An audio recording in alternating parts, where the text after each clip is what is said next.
up, guys? It's your boy Jetbuster here. We're back at it again. We're continuing where we kind of originally left off with the story, where we're doing the One Life or One World quest. We got a previous introduction with more or less Uranger, you know, basically playing double agent, and more or less he told the Warriors of Darkness that that we need to do, or that they need to do, basically an assassination attempt to more or less kill us,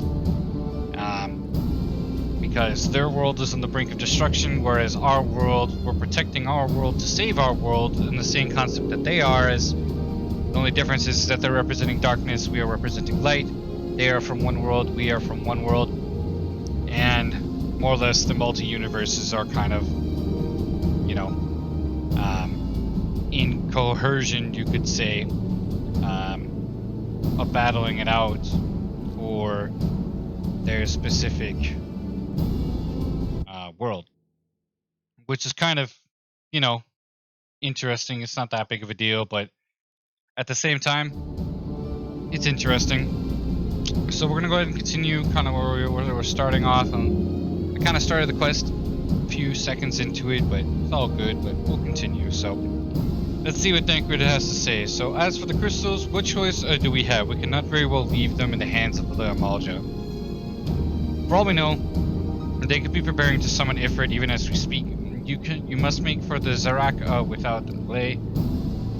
Agreed. Is there not else to discuss? Let us depart at once. Oh, one other thing I don't like about this is the Warriors of Darkness keep on attempting to kill the primals, just like how we are killing the primals. We're trying to exterminate them completely to the point of where they stop being summoned, and trying to make mutual agreements with or mutual pacts with the beast tribe so they stop summoning the stupid primals.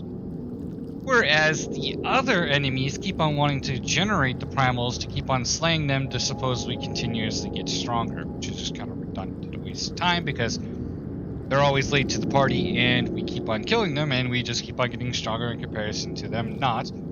So, moral of the story is, it's pointless. These primals just need to stop being summoned. It's pretty much the go-to concept here. So with that, we're gonna go ahead and continue here. Let's see what this is. This is this person right here is clearly our wonderful Uranger. And so he says, and so they go forth in accordance with the Griffin's plan.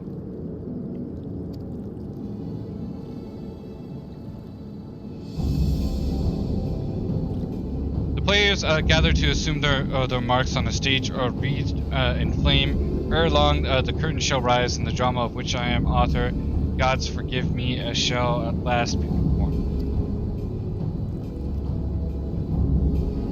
Not else remaineth save to stand at the ready and pray for the chance that the chance is seized, for never shall we know its like again. Yeah, you're basically committing a death sentence against us for no apparent reason. You know, we're trying to save the entire universe, where you are conspiring with the enemy for whatever particular reason, and not really benefiting us.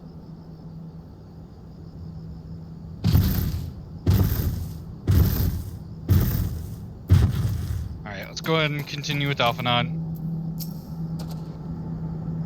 I confess I expected a warmer greeting, but we must not jump to conclusions, not until we have braved the bowels of the embers.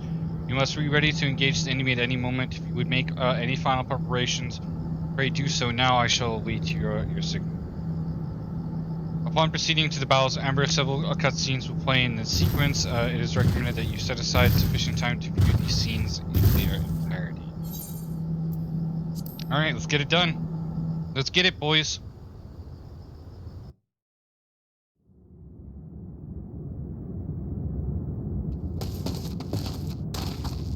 This isn't right.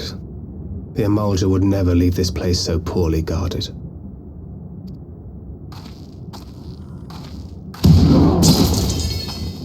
Not willingly, no.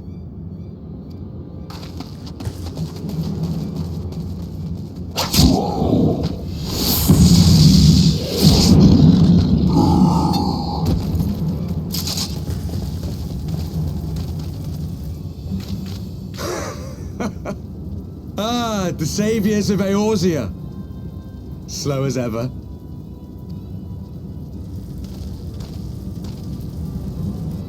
By the 12, will you never learn? You know, you're right. Mayhap it is time for a change of tack. Killing primals, tormenting beastmen, hastening the birth of a new god. It's all a bit much, isn't it? And frankly, we don't have the leisure to do it. But killing the warrior of light, on the other hand, that would soon plunge Eorzea into chaos. One life for one world. A fair exchange! Wouldn't you agree?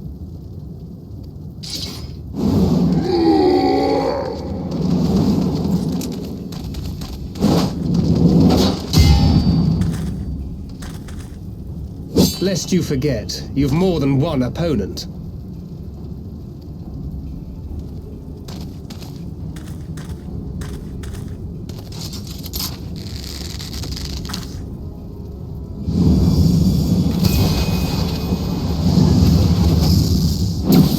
Carbuncle!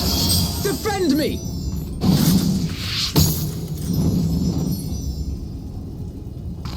I sense you will offer more than mere target practice, unlike your sister.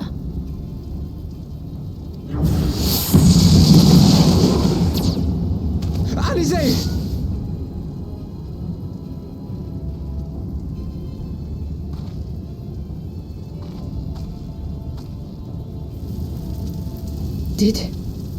Did I not tell you, Alphino? I am not the girl I once was.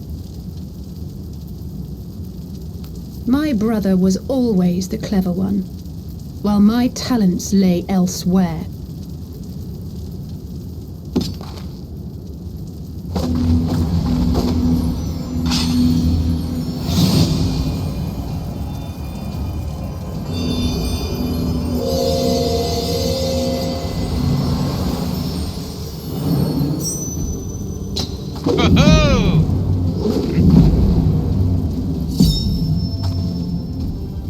If you would dare to stand against us, to destroy all that we hold dear, then you shall die by my sword.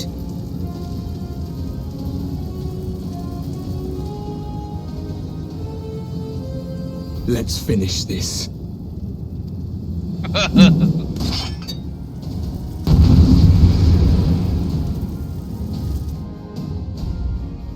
Let's get it, boys! Yeah, yeah! Okay, let's take out your little midget friend. We'll take out the guy in the back.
Break free.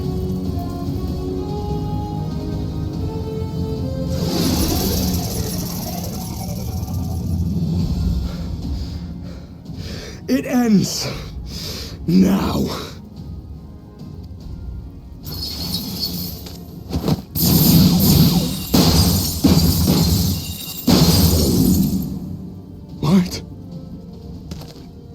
chains.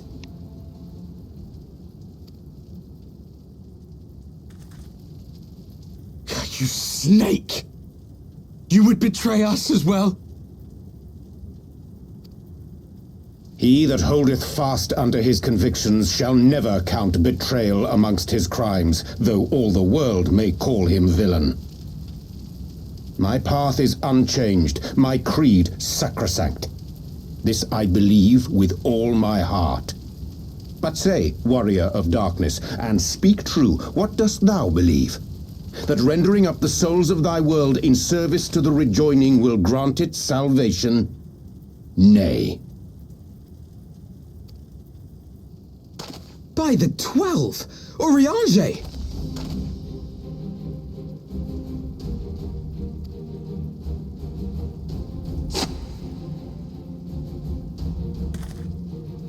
Mine apologies, Master Alphino. That the brightest light might shine, duty did compel me to walk in darkest shade.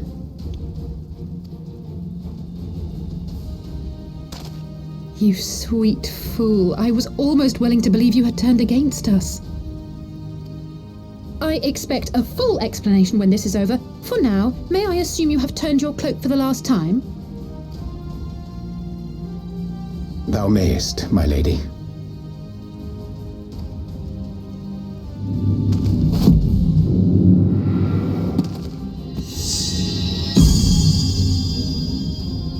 By thy leave.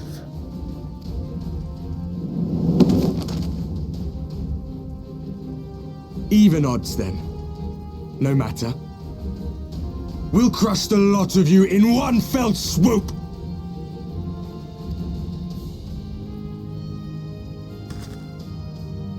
Understood. That must be there, your anger. Hearken to me. We only have one chance. Channel your ether into my blade that I might strike before the mage casts his spell. I cannot do it alone, but together we can defeat them. Still don't like him. Still do not like your anger.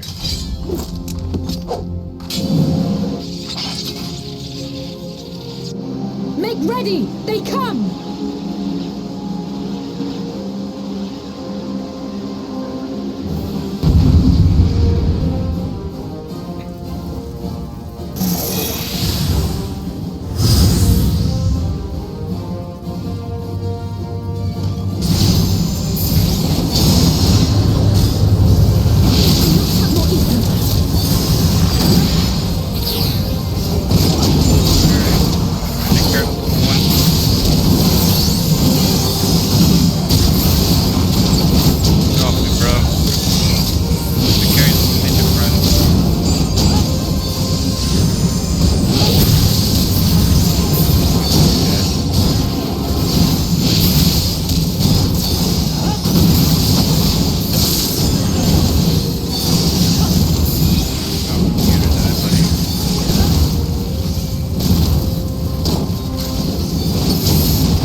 Warrior of Darkness, excuse me. No, get off me. That's not what it is. It's a complete bug, man.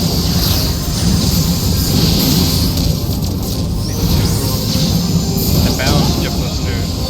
Hopefully not either. Alright. Kill them all. Are you kidding me? They call upon the Echo again? Oh, you.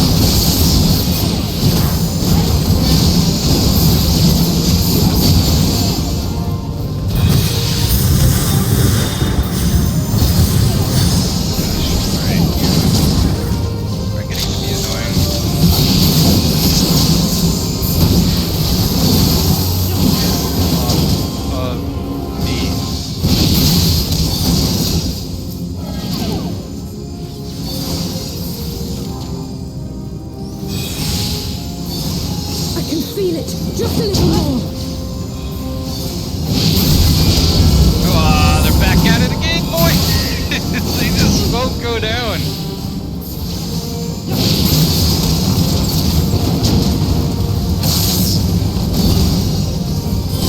Out of here. Yeah.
Got him, coach.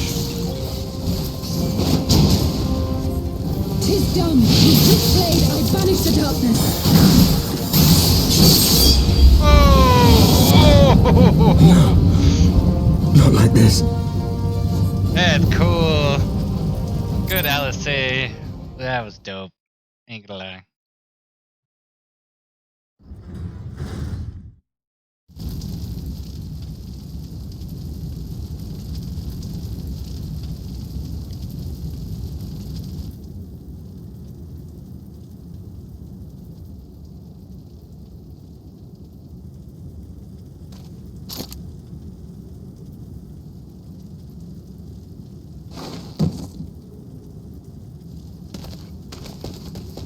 Alize, are you hurt?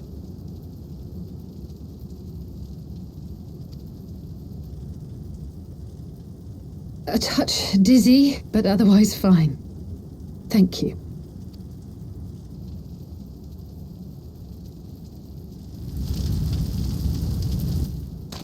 And there you have it. Our friend is too stubborn to die.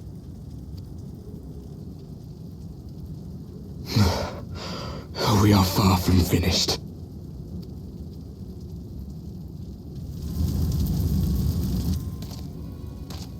Or have you never considered how we came to this world?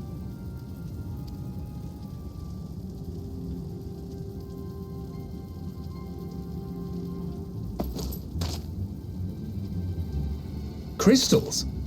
You mean Like the Ascians? Just so. As the Ascians flee unto the rift twixt plains with crystals of darkness, so did these warriors come hither with crystals of light.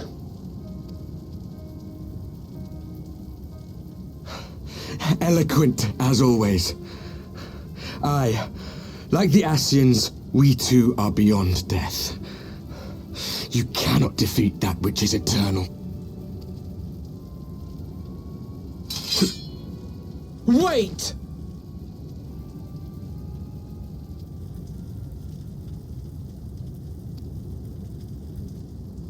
Such methods as the Ascians employ require the renunciation of the flesh.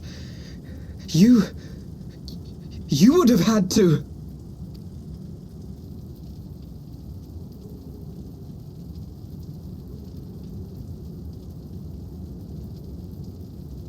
At long last, you see. To save our world, we gave our lives.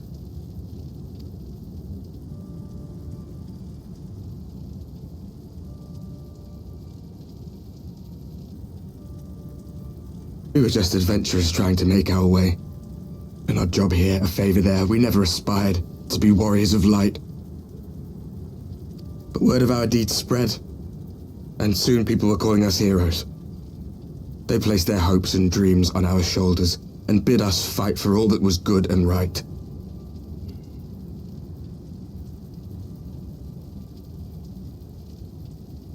We fought, and we fought, and we fought, until there was no one left to fight. We won!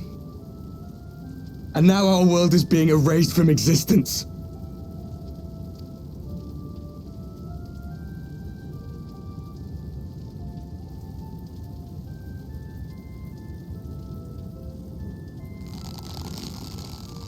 We did everything right. Everything that was asked of us, and still it came to this. You of all people should understand. We will not falter. We brought our world to the brink of destruction, and now we must save it.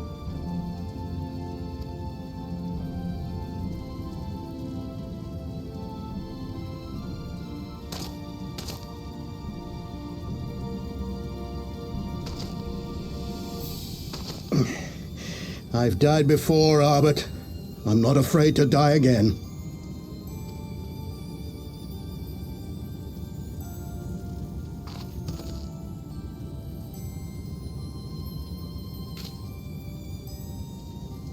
No matter how many times we fall, we must rise and carry on the fight for those we left behind.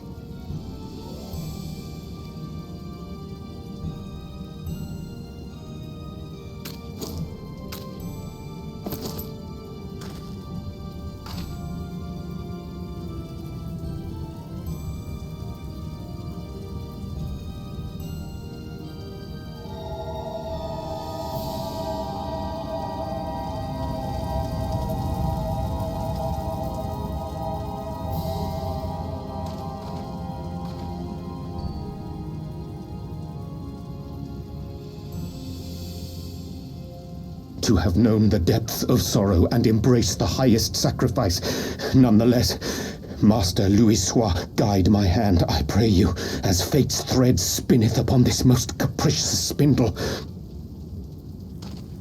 Quickly! Thou must needs invoke the power of thy crystal.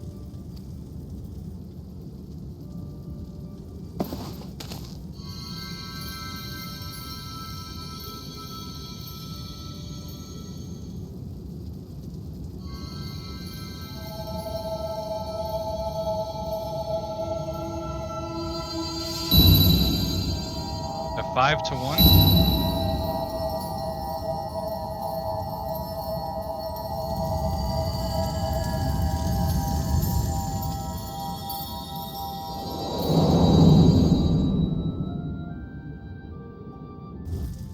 What?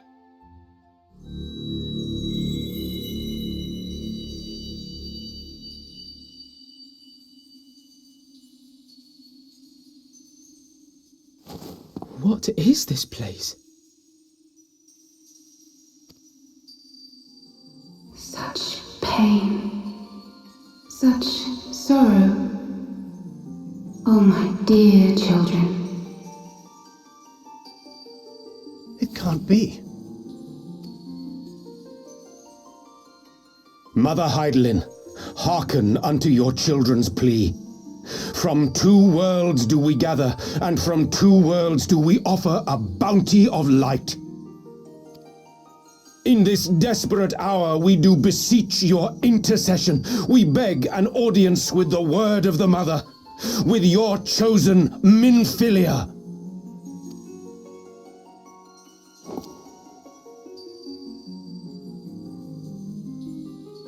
Your cries go not unheard, nor your sacrifices unnoticed. Though many are lost, there are those we can yet save, whom I can yet save.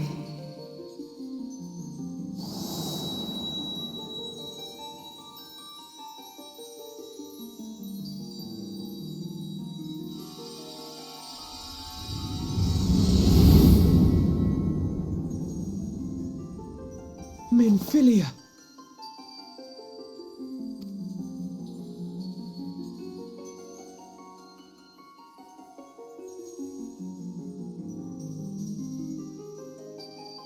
Blessed children of the First, the light of your world hath grown blinding in its radiance, but it is not yet absolute.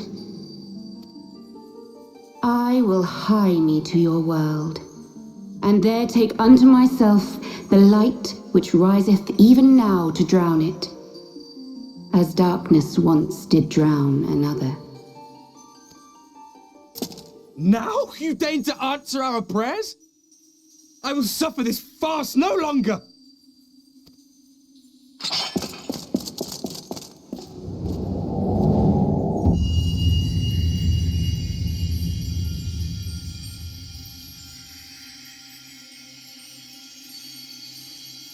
As the Ascians must serve as instruments of Zodiark's will, so too must others carry out the will of Heidelin. But for the boon you have granted her, she has grown strong enough to set me free, that I might serve as her emissary. Your suffering, your sacrifice, your supplications, she has heard all. We will not let the first fall to light.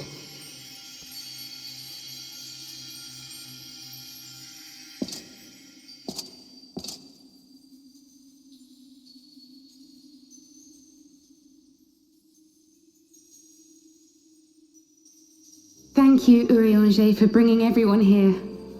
It fills my heart with joy to look upon the faces of my friends once more.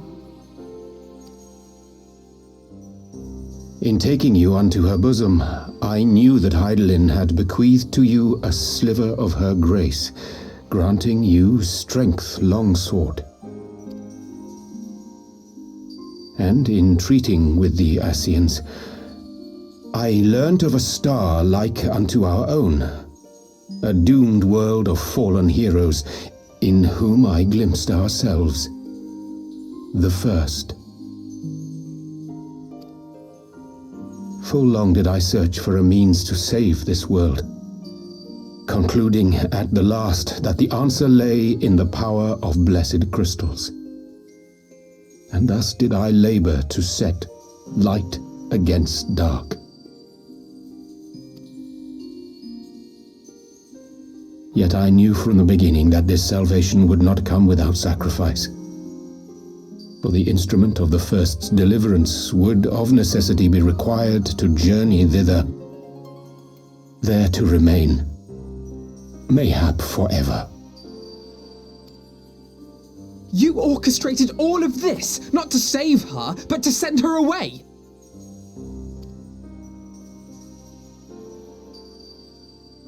One life for one world. Such was the bargain, and you the coin, though it were not mine to spend.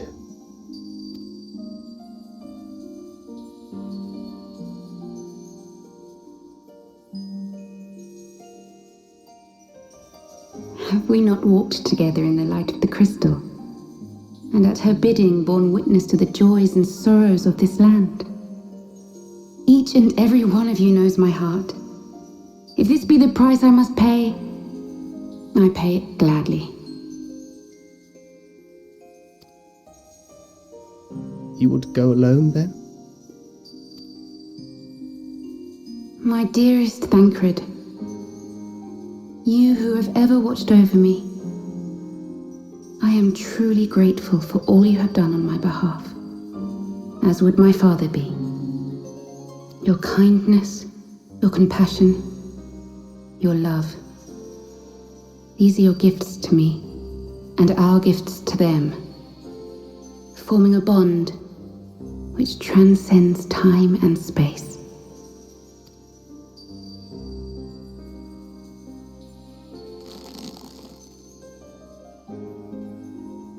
Sometimes I forget you are not the child I once knew. Make me proud.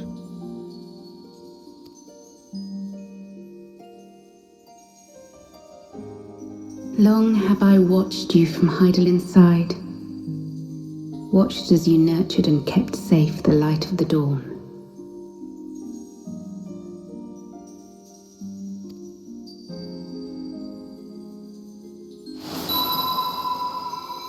The dark recesses of the world hide untold secrets and dangers. Thus do I entrust to you, Tupsimati. I pray you, keep to the path that you may never have need of it.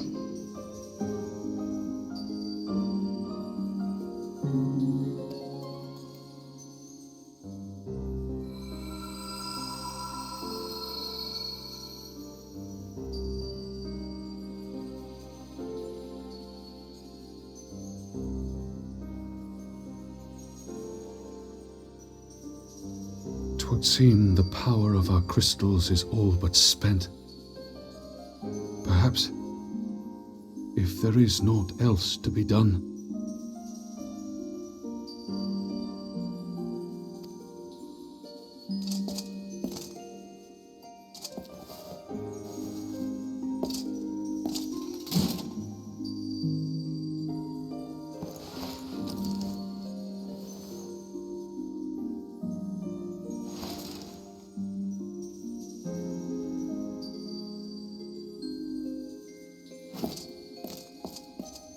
Hear me, servant of Hydaelyn. If you would have us place our trust in you, then I would ask a favor. Take us with you. Take us home.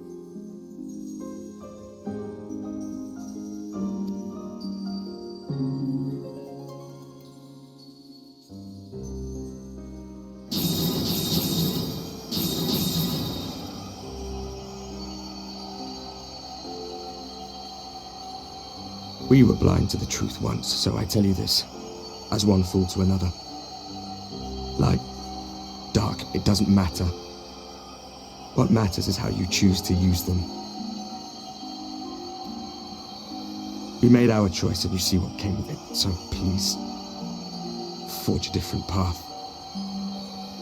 Seize a better fate.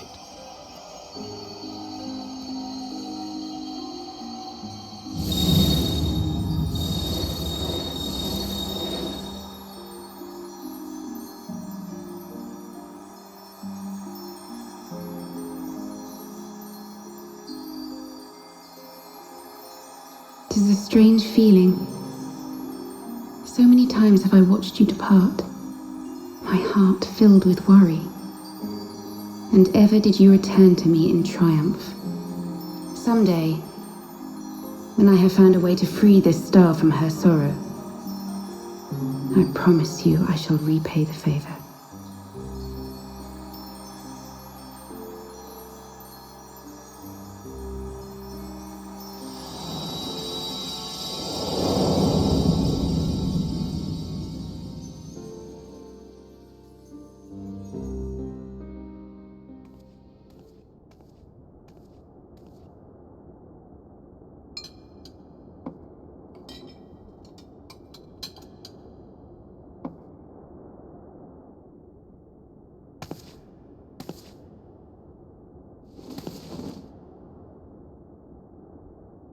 thank you, Lamine, for everything.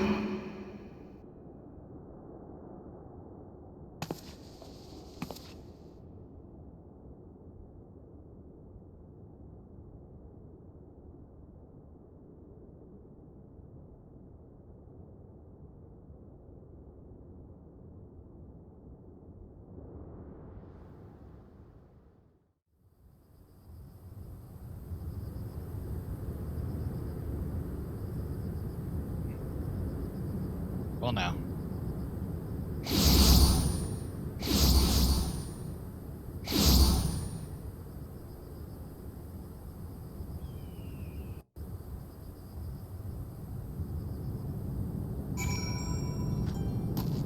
Very, very, very, very interesting. So, basically, we do get out with the Warriors of Darkness. The Warriors of Darkness decide multiple upon multiple times not to give up in their fight to protect and save their world.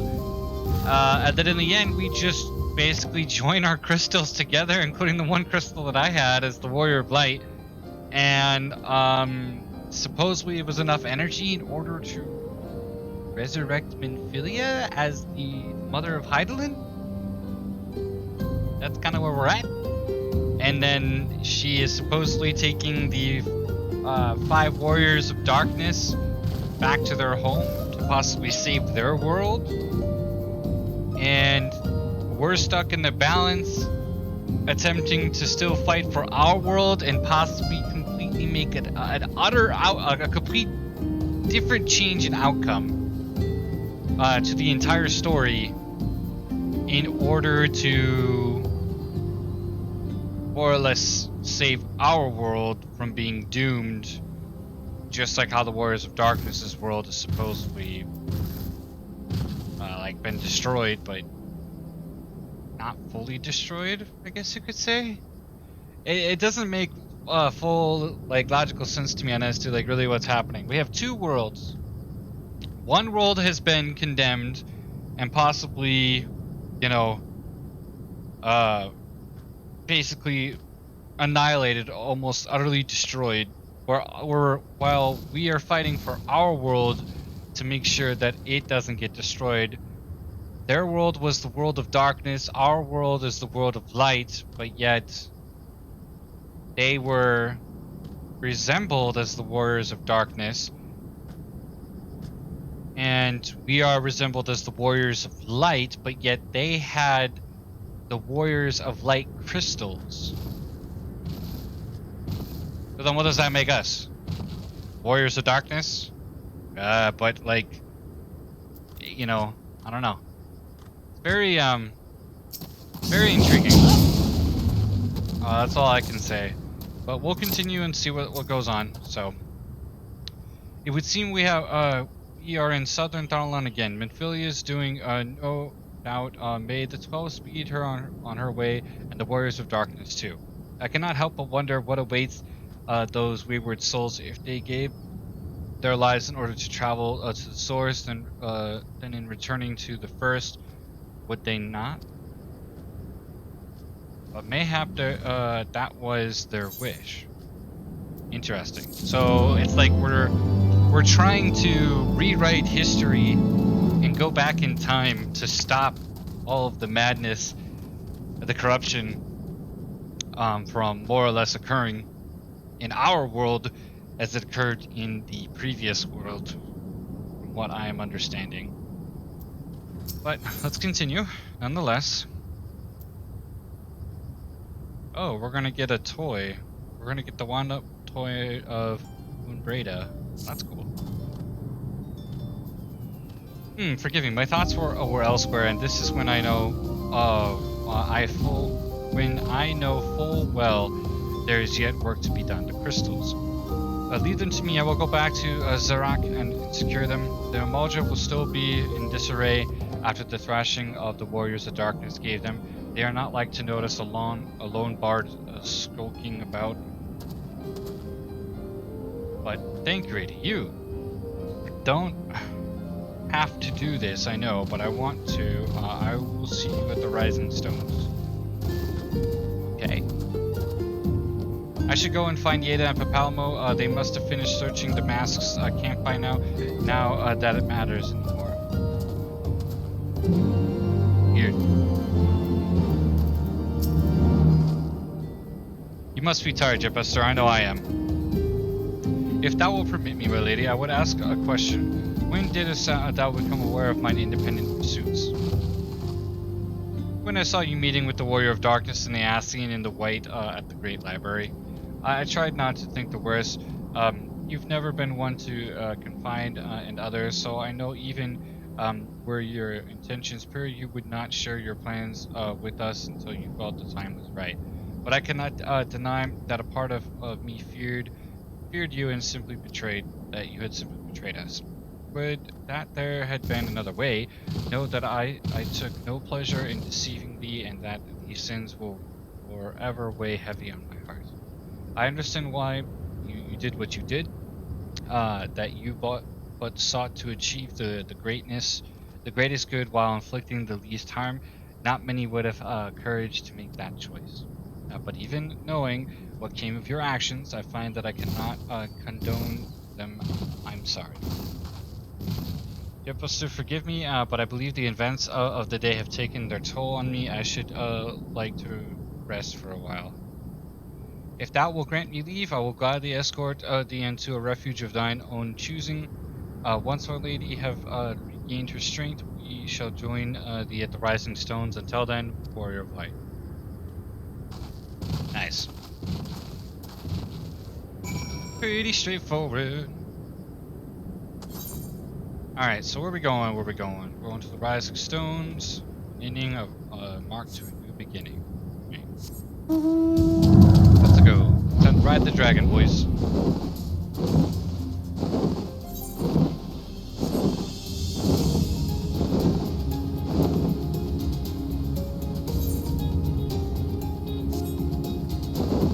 wonder if I could just land in this. Okay, wait. Let's see.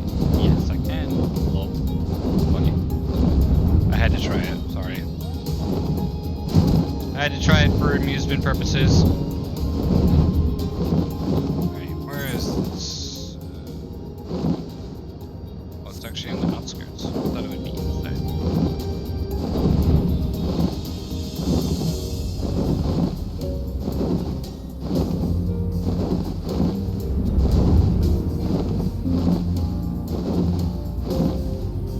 There it is. Hey, Papalmo and Yeda.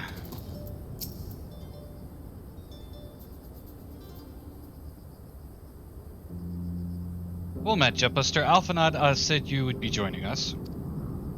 Twould seemed the Griffin's double was telling the truth, insofar as we found nothing resembling a sizable cache of crystals in the Mask's camp. Did you perchance find one in Zarak?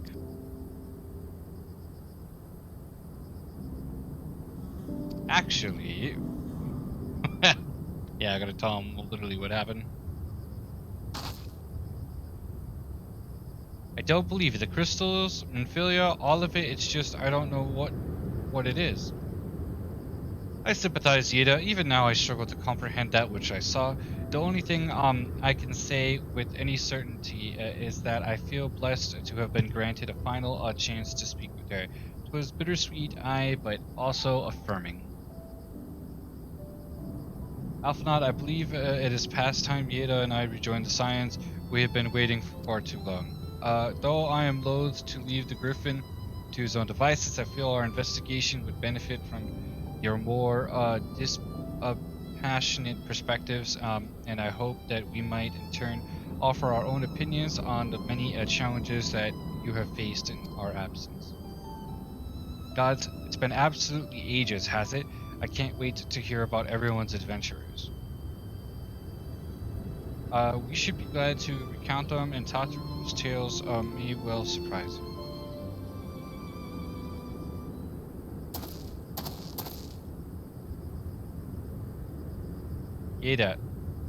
Yeda, God be praised. It is you. Yeda, alive and standing here before me in the flesh. I can hardly believe my eyes. Oh, come on now. Has it really been so long you don't remember me? It's, Gundevald. I fought beside your father in the revolution.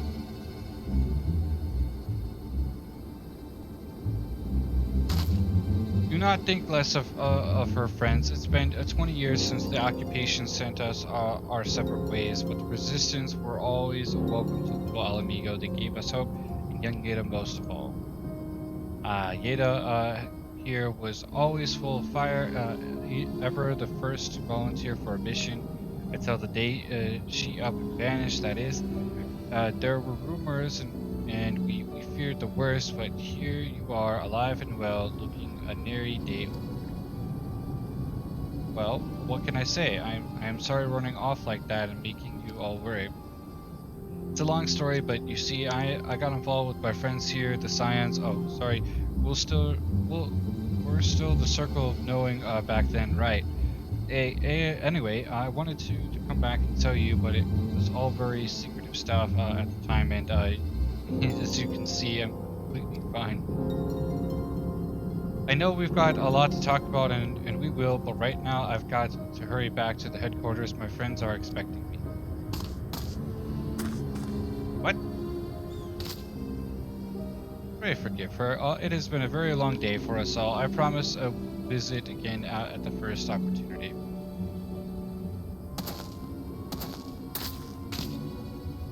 Let us return to the Rising Stones.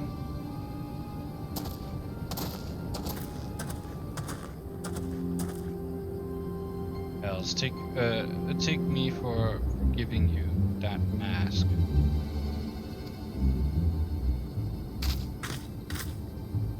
So, what was that all about?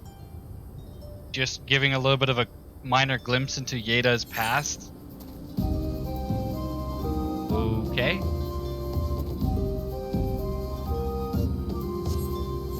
Don't know exactly what the issue is.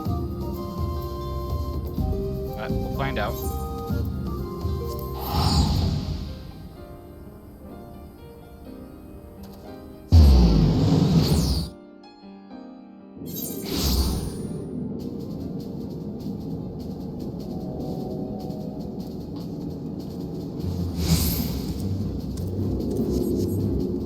Alright.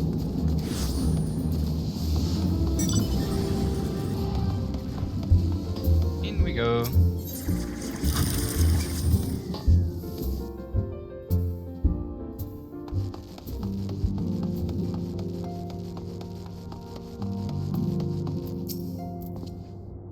Welcome home, Jetbuster.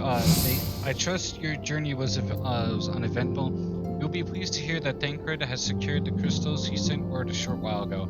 Once he has delivered them safely into the Temple Ninth Care, he will rejoin us here and we can declare this matter officially resolved. While awaiting your arrival, I took the opportunity to contact Yastula and Curly and brief them on all that has occurred. I also requested that they return to the Rising Stone at their earliest convenience. Now that our lost friends have been found, it would seem to me to discuss the future. Oh boy. Oh no.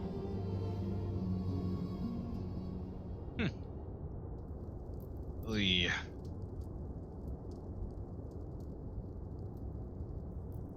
Back in the Solar. It's been too long since we were all together like this. Not since after Moonbreeder. Much has changed since then. We ourselves, most of all.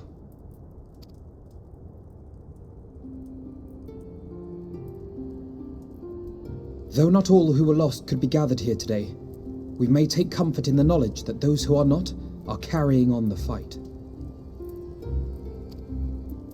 While I am grateful to our friends in the north for their hospitality, it isn't half good to be back. Look at her, she's crying. But, as Papalima rightly said, much has changed since we last stood here. The Scions of the Seventh Dawn are not as they once were, nor should we be.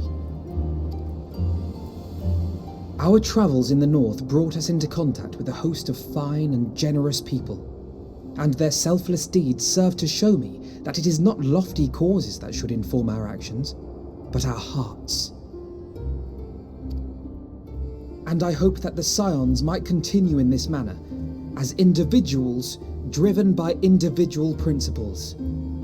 Provided we all sincerely desire to work towards Eorzea's salvation, I believe the paths we follow to achieve it need not, and should not, be dictated by any single ideal. Companions bound by a common purpose, free to go whither they will. The idea is not without merit. Very well. I shall resume my research of the primals and the elder gods of Eorzea. Should anyone have need of my findings, you need only ask. I should be glad of your continued assistance. Well, my main purpose in coming here was to see the signs of the Seventh Dawn restored and my dear friend found. Nevertheless, having involved myself in your struggles, I feel compelled to see them through to the bitter end. For Minfilia's sake. That is, if there are no objections.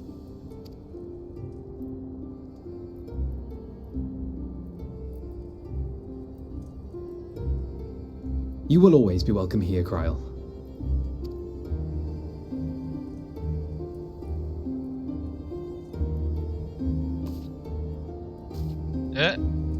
Okay. Urianger, can we trust you to carry on your investigation of the Ascians as before?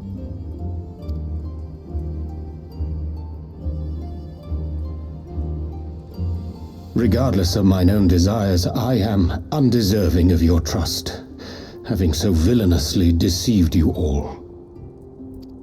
Now, I'll hear no more of that. 'Twould be disrespectful of Minfilia's wishes. She entrusted matters here to us, that we might protect this star and understand the truth which hides at her heart. Mayhap I can handle the former, but I think you far better suited to the latter. No?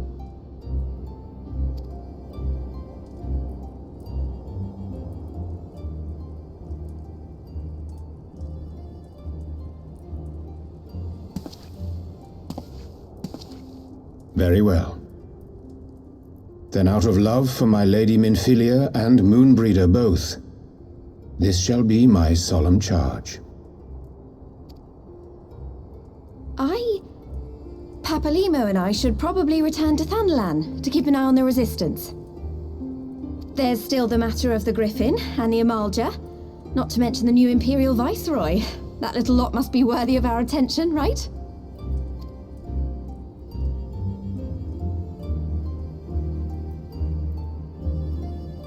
And what will you do, Alize? Oh boy. So we come together and now we're all departing together. You know I have no great love for organizations and formalities.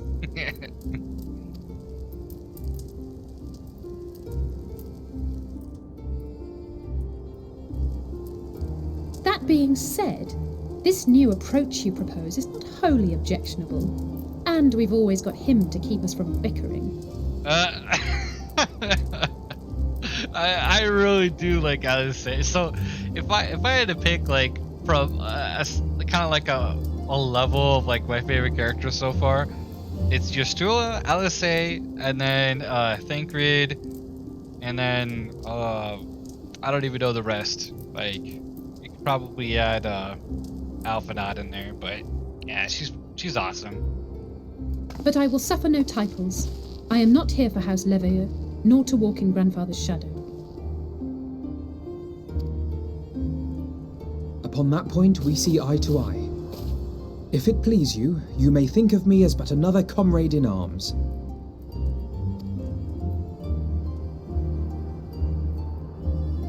Well then, Alfie, I for my part shall see to the paperwork and the finances with my characteristic aplomb. I would not have it any other way, Tataru. And we mustn't forget you. What now for the Warrior of Light? Ooh, that's a good question. That's a really good question.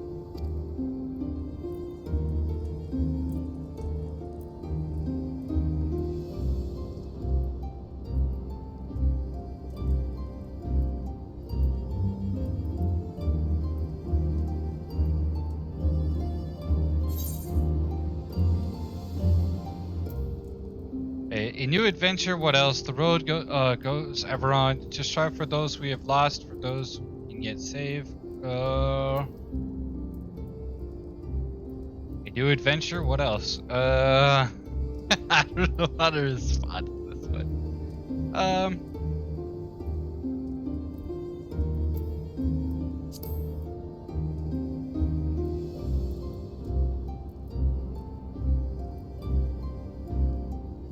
Indeed.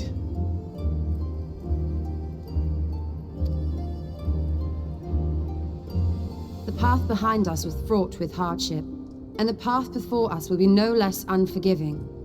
But a new dawn shall break over the realm, and I see before me the faces of those who will deliver it. I really want Yastula's staff, man. Her staff is pretty cool looking.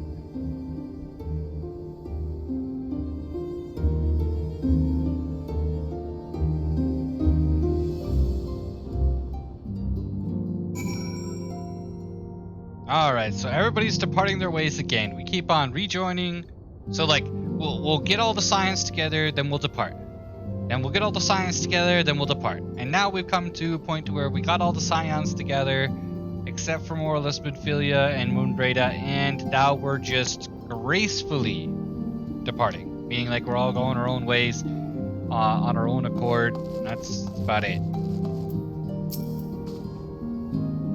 Look at them, Jepos. To the science of the Seventh Dawn, look how far we've come. The people we've met, the moments we've shared, the losses we've suffered, the tragedies we've overcome, all of it has made us who we are today. Where we go from here and what the future holds, only the 12 know. But I know that we will find out together. Alright, thank you for my Moonbraided toy.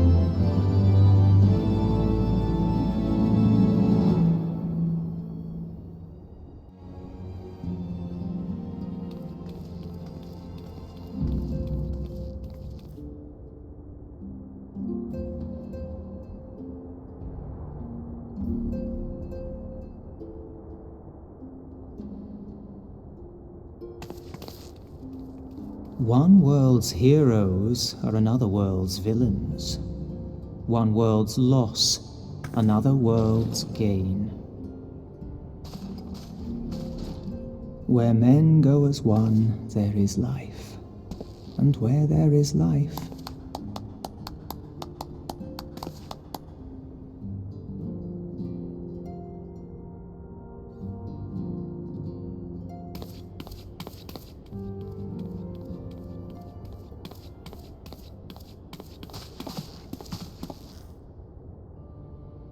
my friends, if I may, I would ask that you entrust Tupsimati to me.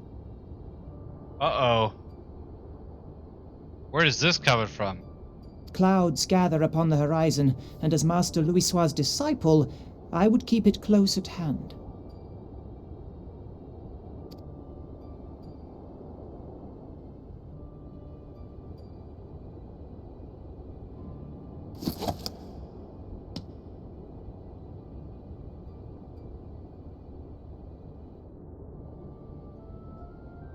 Thank you. I shall guard it well. We literally just forthright gave him one of the most important staffs in the entire universe.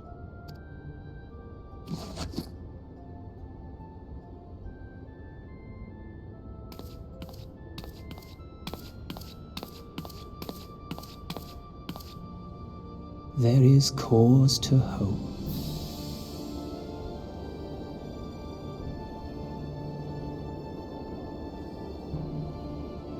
For every ending, every parting, marks a new beginning.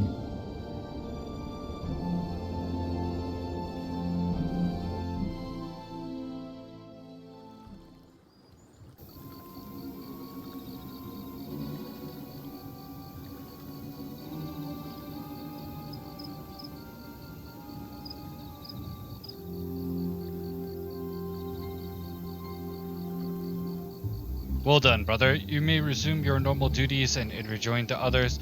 The coming battle shall be our greatest yet, and I intend to stand with you all on the glorious day.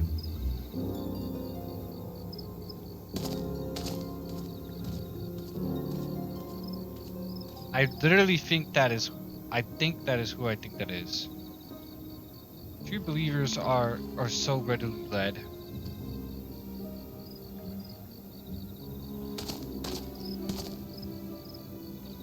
I really think that one of those two are Ygritte. I've given them everything they desired, all for which they have prayed. I doubt you can say the same for your pawns. Get what you wanted then? Was it all worth it in the end? There were some unexpected developments, but they were ultimately to our advantage. But it hosts to a surfeit of the light of dark. A word bereft of equilibrium is but a void in waiting, and a void is of no use to my master. I shall follow her emissary with great interest. As for the pawns, whom you so pity, they have delivered unto me a gift which I do now present to you.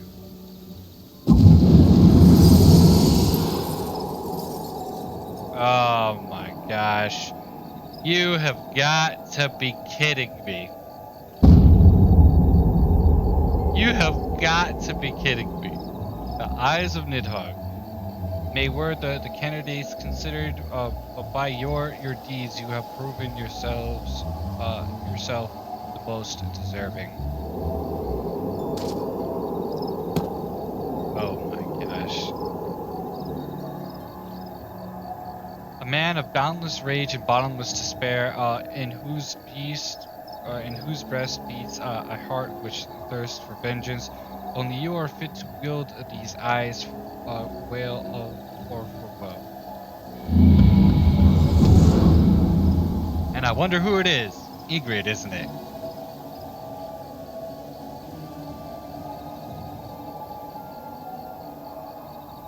That has to be the only person I could come to a conclusion. It has to be Ygritte. His vengeance for Alamigo is off the charts.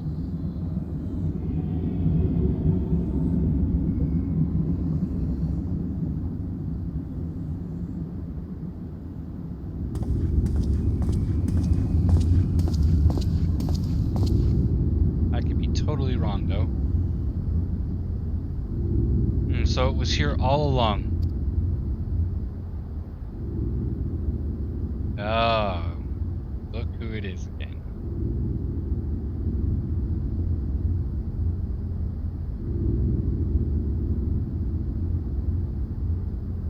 Oh, just you wait, my pretty. You and I are going to have so much fun.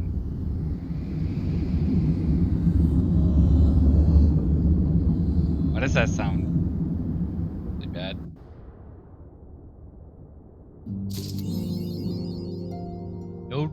No retreat, no surrender.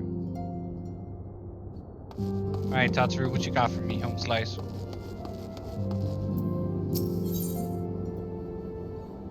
Tidings from Grai Abana. Jepasur, just the hero I wanted to see. Would you mind doing me a small favor? I need you to meet me at the Diamond Forge. This won't take long, I promise. Okay. The Diamond Forge?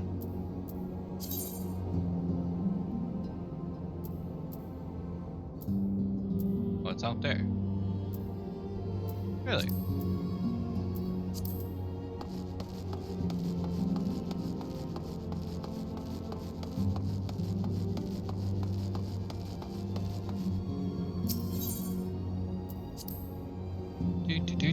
Do.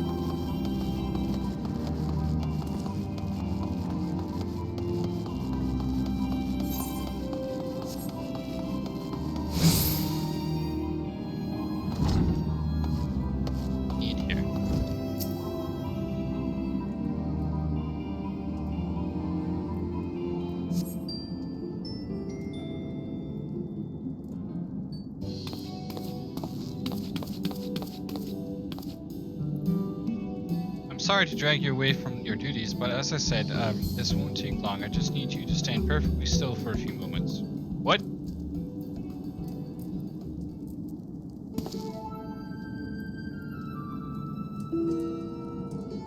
Oh no. What's going on? Right, everyone ready to go to work? What? No squirming now. Oh, and you might want to close your eyes.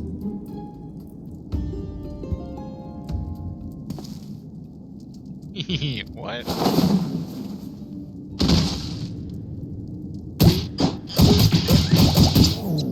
What the?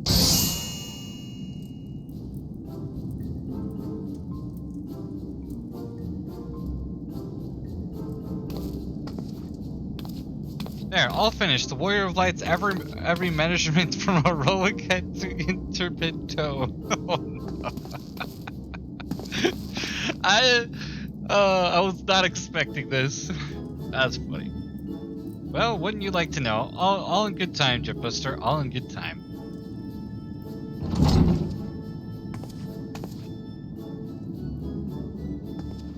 Ah, found you. Alphanut wants everyone in the Solar for a meeting. I don't know what it's about, but he seemed to think it was very important. Go on. We have everything we need. No sense in keeping everyone waiting. So we just got, like, literally full-on targeted for measurements. Oh, God. I know she's going to be making me clothes, but, like, I'm curious. What is she going to make? Very curious.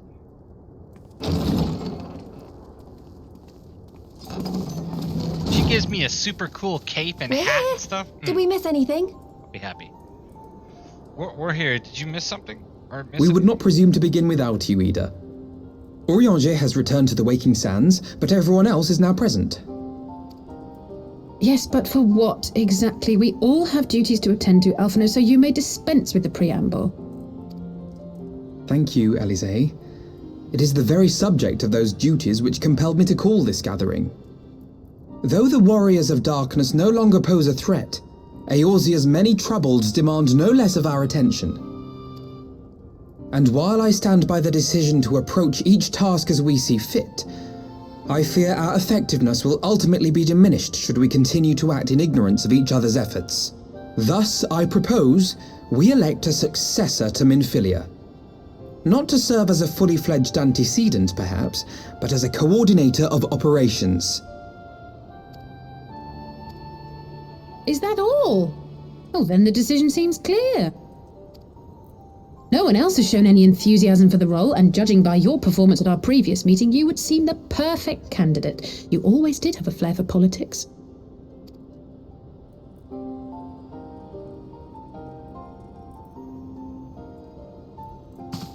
I did not mean to... That was not my intention. As my tenure as commander of the Crystal Braves comprehensively demonstrated, I lack the qualities required for such an office. I would much prefer to remain as I am now, a soldier in the field, so to speak. Should none of our number step forward, must we then constrain some unwilling candidate to take up the position?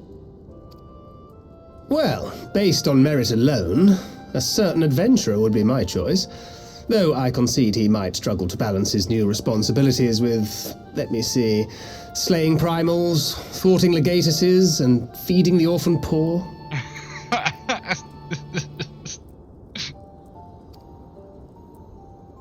Thancred makes a good point. Any who would wear such a mantle would be bound by its obligations.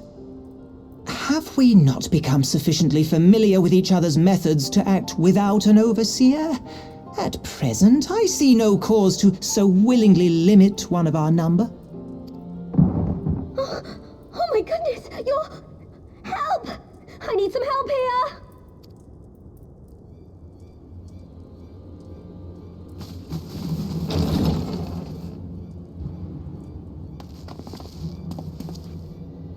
Tataru, are you all right? Me? I'm fine. It's this poor girl who just staggered in and collapsed on the floor that I'm worried about.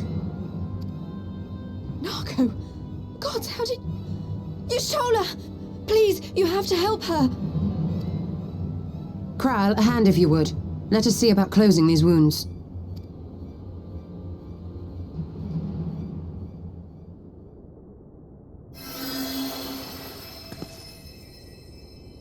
Now, we've staunched the bleeding, but it may be a while before you can move about again.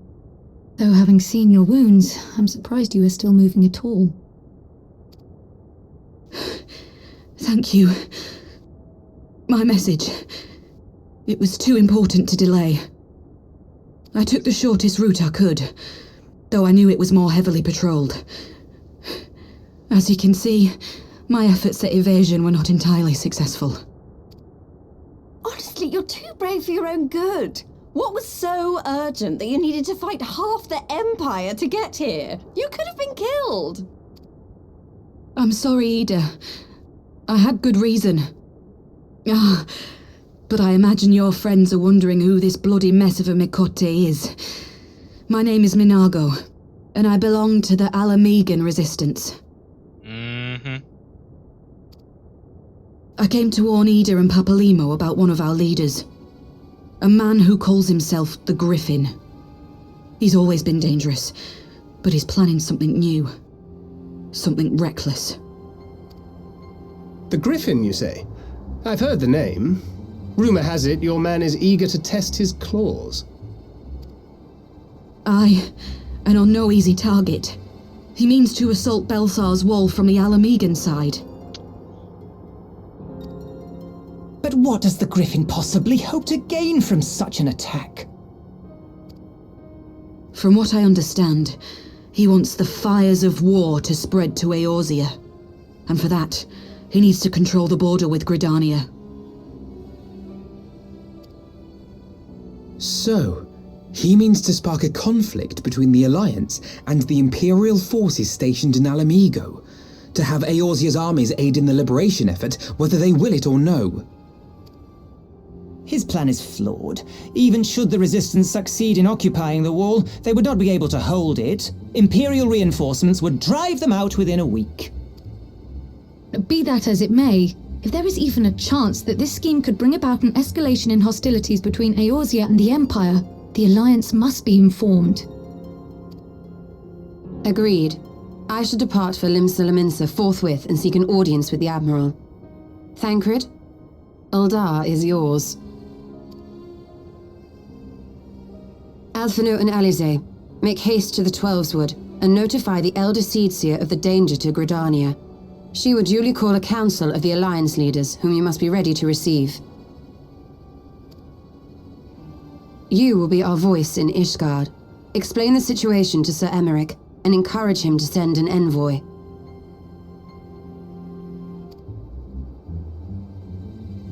To Taru, Krile, I leave the care of our injured messenger to you. See that she remains quiescent and her wounds closed. I believe that covers everything. Let us be about our tasks.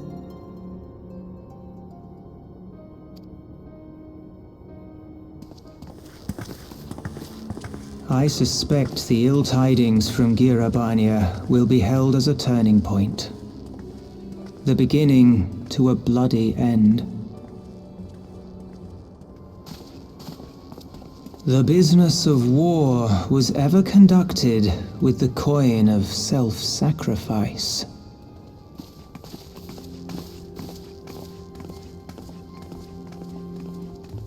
'Twas Master Louis Soir himself who taught us that such costs are not to be ignored or denied.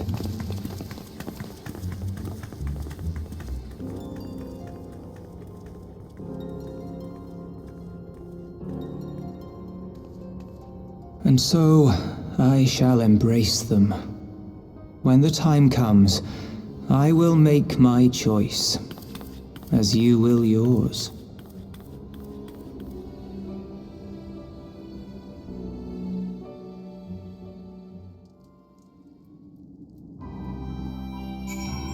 Okay, so Papalimo is suspicious of something that's going on.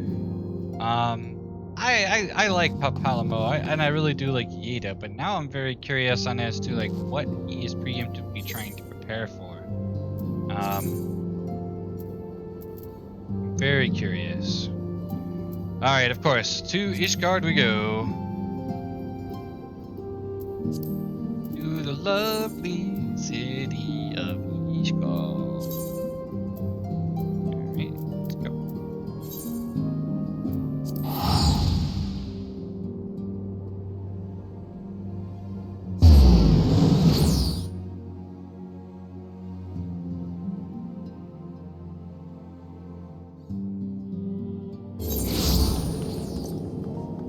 Let me do something really quick, guys.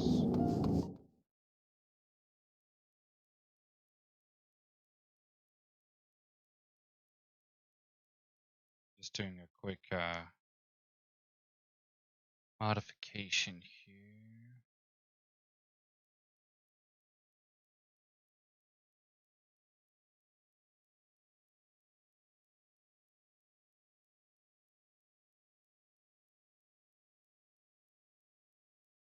That way I can make some room on something really quick here.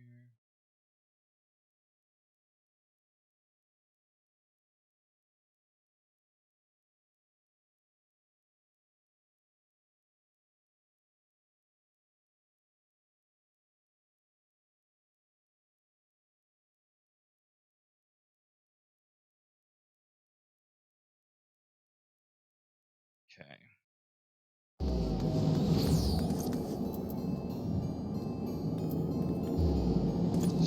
Okay, so we are back in the excuse me. We are back in our lovely city of Ishgard. Let's continue. So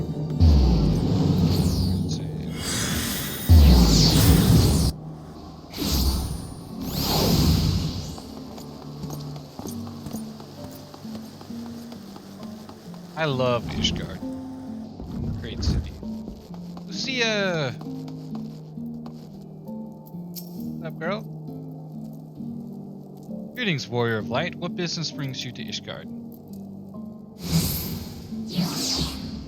Let's see. Wait here. I will summon Sir Aramek. My boy. My boy.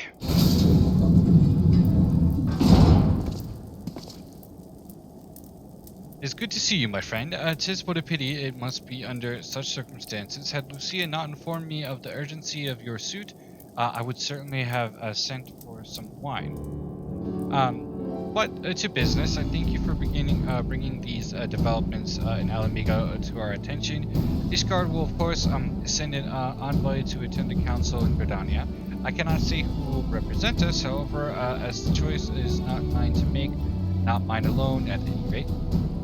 Given the imminence of the threat, we may forego the formalities of a full assembly, but it will still need to consult my counterpart in the House of Commons prior to proceeding. Will you permit me some time to make the necessary arrangements? Yeah, go ahead, man. Go out. Let's have a warm up.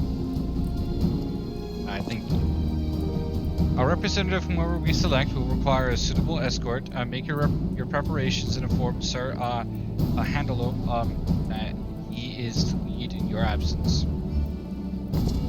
Yes, Commander.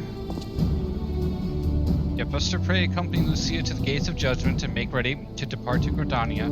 I will have our envoy join you as soon as I can. Fury speed on your way.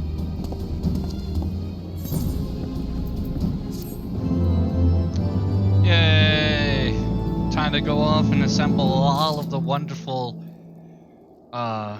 alliances. It's about ready to get real. Alright, Lucia, what's up? What's up, girl? If you have no other business in the city, join me at the gates of judgment. We must be ready to depart the instant the envoy arrives. Yes, ma'am. Right. Okay.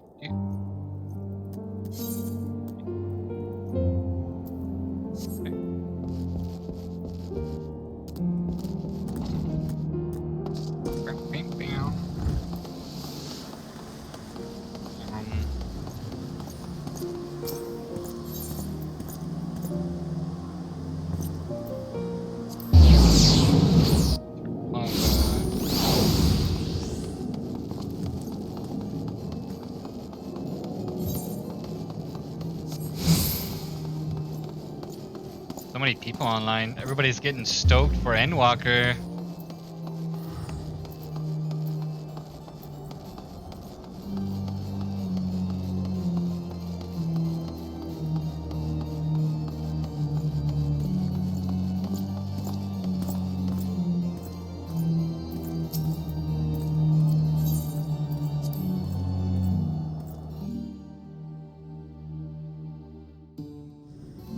Alright. We are here to our destination.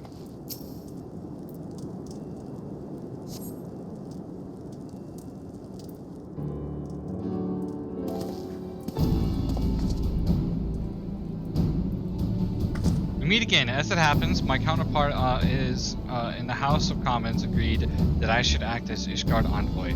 Not I concede that there was ever any real doubt. As Lord Commander of the Temple Knights, it is my duty to sanction any military cooperation. Be that it may, I could not, in good conscience, make the decision alone, not with the ink scarce dry in the Republic's book of statutes. I trust you understand, my friend. Alas, I must test your patience still further with making a brief stop at Camp Dragonhead. Given the trouble brewing in the Black Shroud, I would see that the garrison is ready to defend the border. Yes, sir.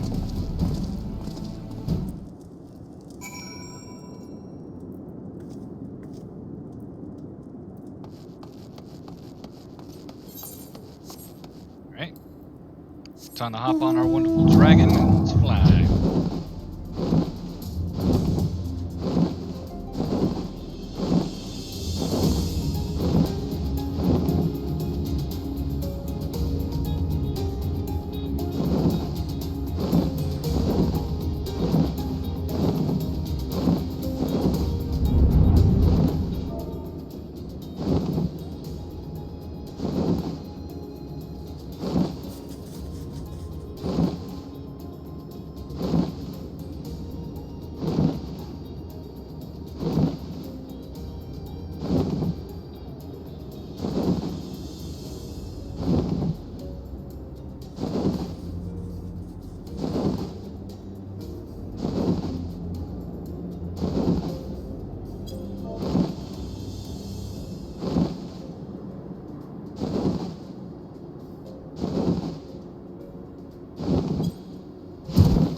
Garrison commander awaits within. Why not accompany me, Jetbuster?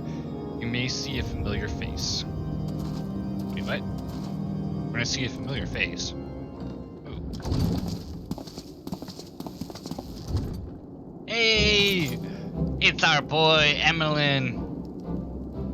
Jetbuster, oh boy, how wonderful to see you, and Sir Ermic too. To what I do owe these unexpected pleasures. I will have some mulled wine brought up from the kitchens at once, if you will excuse. Do not trouble yourself, Hornwright. We shall soon be on our way. Lucia, a brief summary, if you will. Yes, Lord Commander. Yo. Our boy is controlling Camp Dragonhead. Such a good experience. Those villains hardly need an excuse to wage war. Bloodletting comes as naturally as beating to a Garl. I mean, to an Imperial. Guy. And thus we shall strengthen our patrols as you suggest. We shall also be sure to communicate these developments to Lord Francel and the Observatorium. I see you have everything in hand. Carry on, Commander. That's good to hear.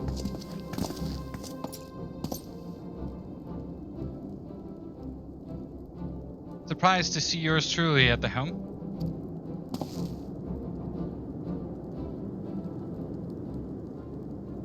You and me both, old boy. I doubt I'll ever feel worthy to sit where he sat.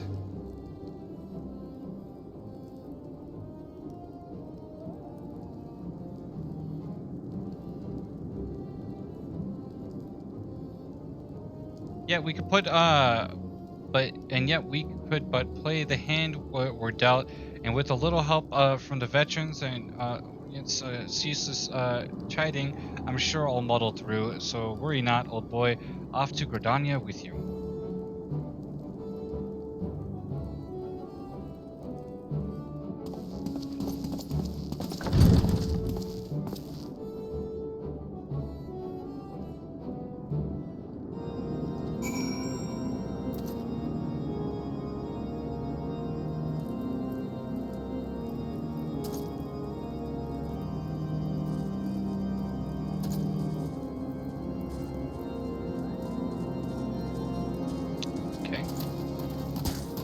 Alright, to Gridania we go, boys.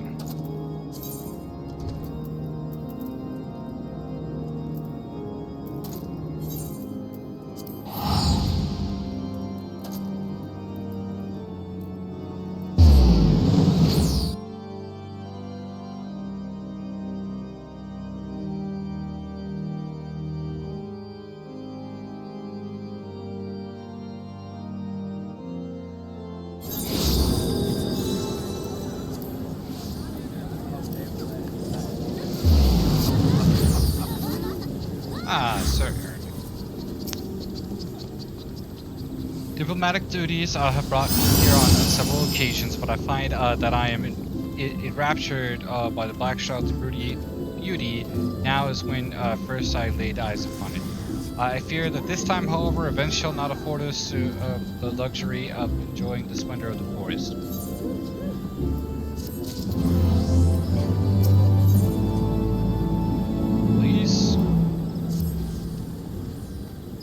It would seem that we are to have an escort to the Lotus Stand, a pleasant place to discuss unpleasant matters, is it not? Yes, of course. 'Tis like we are the last to arrive. Let us announce ourselves, shall we?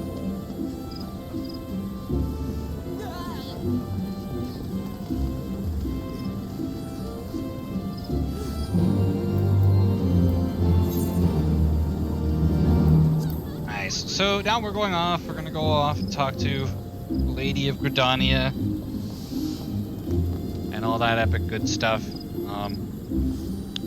Should be intriguing. I think we're meeting her in her council chamber, whatever you want to call it. Something really quick here.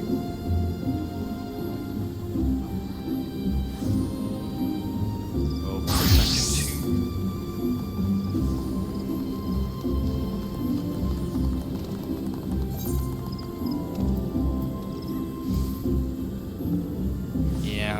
To the Conjurer's Guild section, so let's take the portal.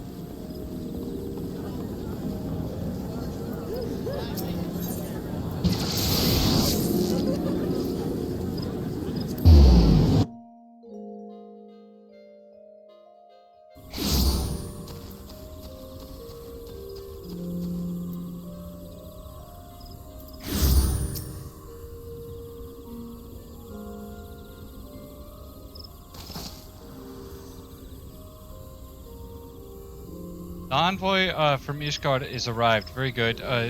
This way, if you please. And the Mincian party as well. I hoped to slip in unnoticed, but I see I was not only the only one delayed in my arrival. Greetings, sir. Admiral, always a pleasure. Jetbuster, I trust you are well. 'Tis a day of reunions, it seems. I believe you are well acquainted with my escort. Master Jetbuster, I was glad to hear from Riol that the missing scions have now been found. There is much and more I would discuss with you, but let us first attend to the issue at hand, shall we?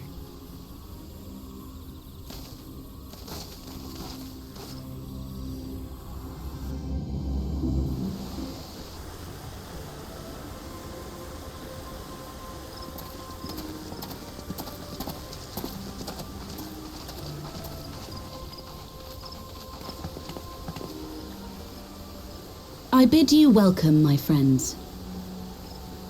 As you will by now be aware, the Scions of the Seventh Dawn have come into possession of certain intelligence concerning recent developments in the region of Gyr Abania.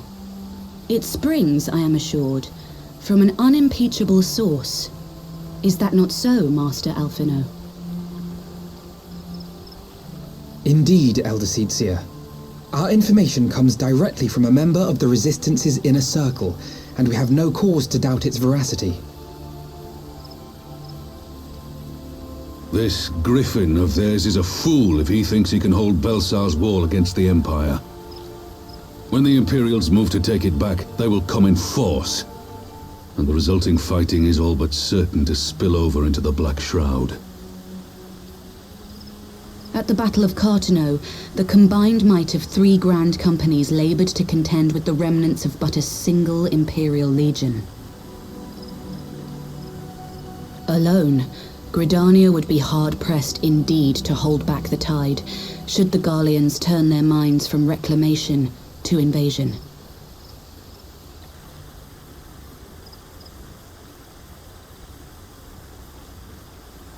May I once more convey my nation's deepest regrets for our inaction in the days prior to the calamity.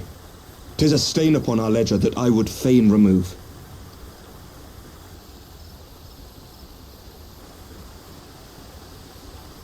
Elder Seedseer, I do hereby request leave to deploy a defensive force within the borders of Gridania. Ishgard's return to the Alliance shall be honored by more than mere ink upon parchment. The Doman people too would join any effort that weakens our common foe. We are few, but our most seasoned shinobi are at your disposal. On behalf of my people, I offer you my humble thanks. Gridania welcomes your assistance. It is time we set our contingency plans in motion. Is the Alliance agreed?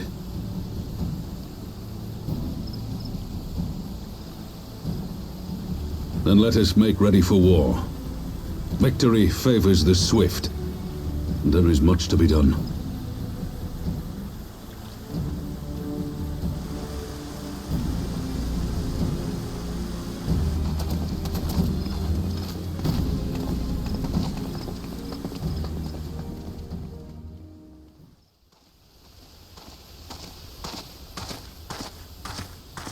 The Council knows that Alamigo will not soon be wrested from the Empire, and its decision to bolster the border's defences seems eminently practical. Why then, brother, do you scowl so? I agree that they have chosen the wisest course available. Indeed, the only reasonable one. Yet something feels awry. In making ready for war, is the Alliance not granting the Griffin the very thing he desired? Any attempt to hold the wall is doomed to failure, aye. But I wonder if we have misjudged the prize for which he plays.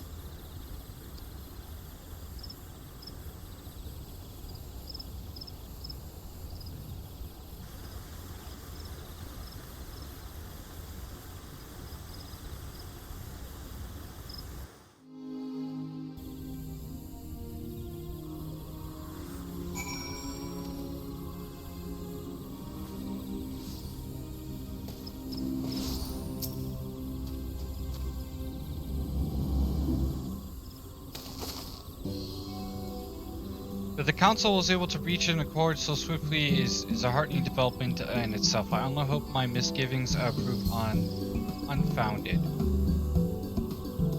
Ah, good. You have yet to depart. I feared I had missed you.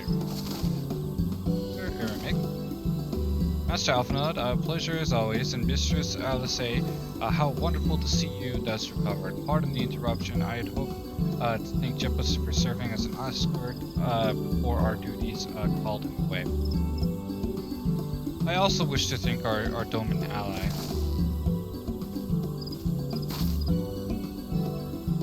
Forgive me, Lord. I was but awaiting an opportune moment to join the conversation, and force of habit made to keep to the shadows. No apologies are necessary, Mr. Shigiri. I am most grateful for your your interjection when I offered Ishgard's support. My nation's historic failure to heed the Alliance plea for aid is a matter of record.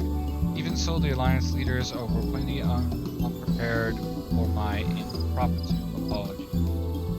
The resulting era of awkwardness might have lingered longer were it not for the timely offer of cooperation which allowed the elder seer to accept us both. I am very much appreciated the gesture.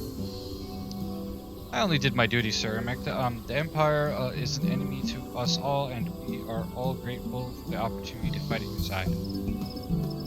And full glad are we to have you. Pray convey my regards to the scions of my friends who must return to Ishgard.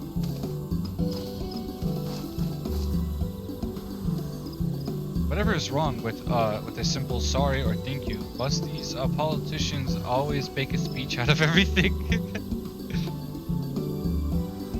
This is how we adults speak, dear sister. Mayhap the ones who like the sound of their own voice. In any case, our business here is concluded. We should be on our way as well. Will you accompany us to the Revenant's Toll, Yuguri? Actually, I think I shall first pay a brief visit to the East Shroud. I am curious to know how Pablo and Yeda fared in their talks with the Sylphs. Not to mention what has been going on at Balthazar's Wall. I will join you at the Rising Stone.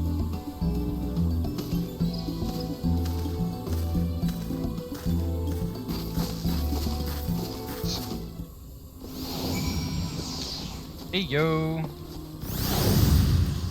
Speak with Alice at Revenant's Toll. Back to our wonderful headquarters.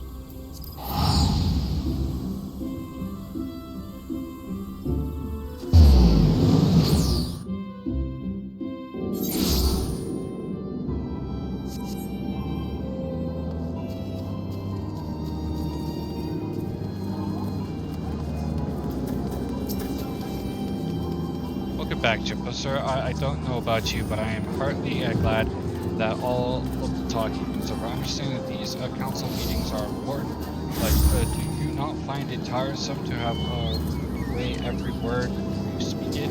I doubt it will ever feel at home in the realm of politics. That said, people have known to change, and if my brother is willing to run his own errands, anything is possible.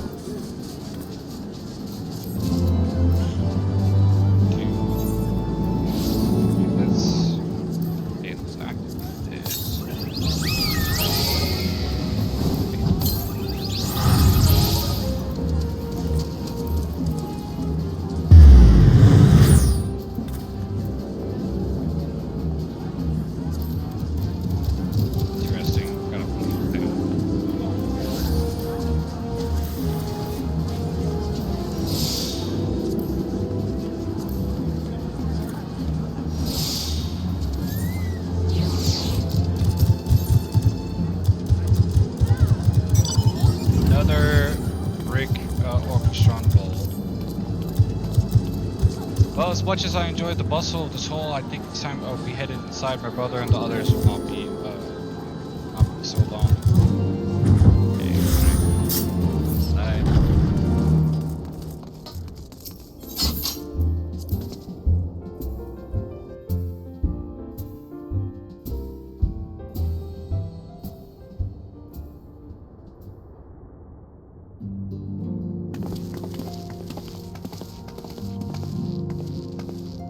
Ah, you are returned from the Council of Ward of Alphanat. Did some other matter require his attention?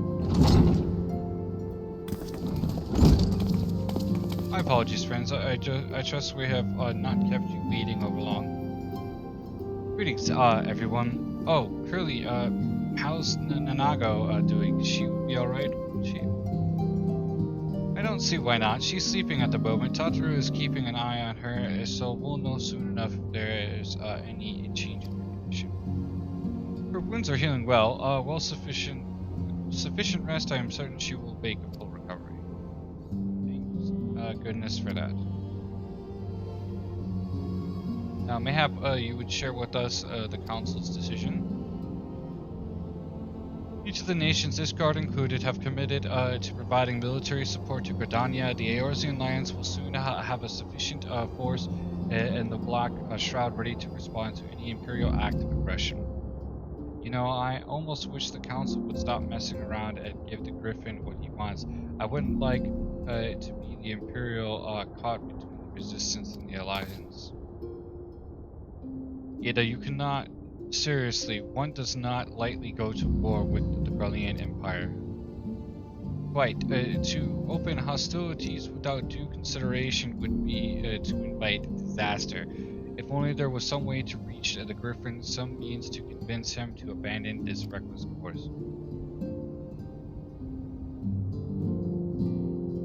It may not be entirely unfeasible. There is a network of tunnels beneath Balazar's wall, secret passages dug by the Resistance to provide a way out of Alamigo, which may equally serve as a way in. Precisely, if all are in agreement, I would be the one to undertake the necessary negotiations. I'm familiar with the route, and the Resistance is familiar. About as familiar as they are with me, you mean? Say what you want, I'm coming too. I have some experience in the practice of infiltration. If you would have me, my services are at your disposal.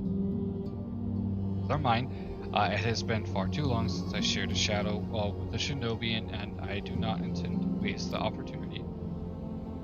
4 is quite sufficient for an infiltration mission. Greater numbers will only serve to increase the risk of detection. Corellia and I will direct our energies elsewhere. What of you, Oliviers?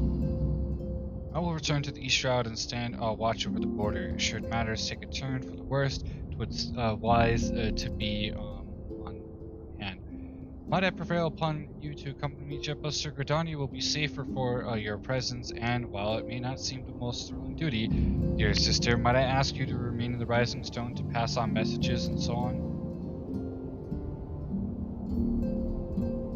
To hold the fort, you mean? Very well, I suppose the task must fall to someone. Safe travels, all of you.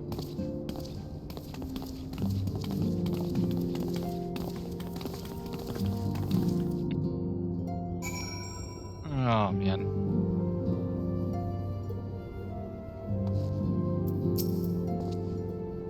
If you have unfinished business in the toll, pray attend to it now. I would depart to the Hawthorne Hut without delay.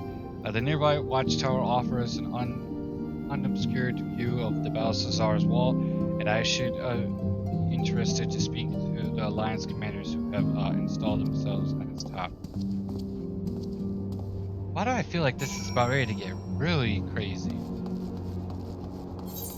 Everybody's being dispatched to go off and do something specific for a wall. Like we're waging war to wage war? Because they want to force it?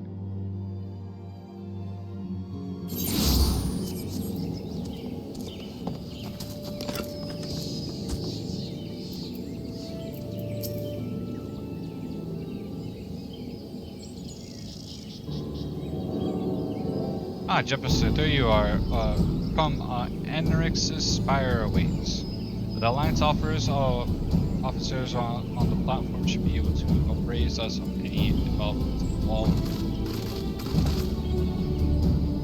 Fancy meeting the two of you here. We are about to set forth. Indeed, I was about to say 12 will watch over you, but I doubt you have need of divine protection, even if you were venturing into territory. Don't worry, Alpha 9. We'll have the Griffin by the scuff of the neck. You know it.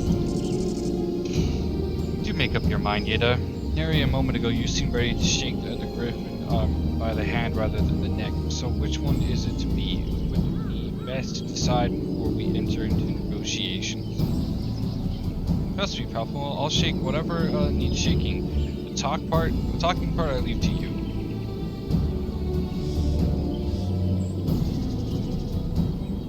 I feel a headache coming on. Let's be on our way, shall we?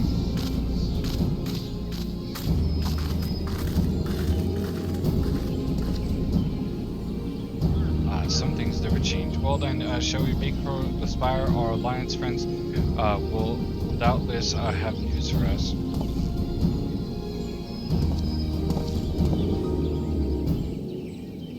Something's not right. I feel like Ieda is gonna randomly betray us.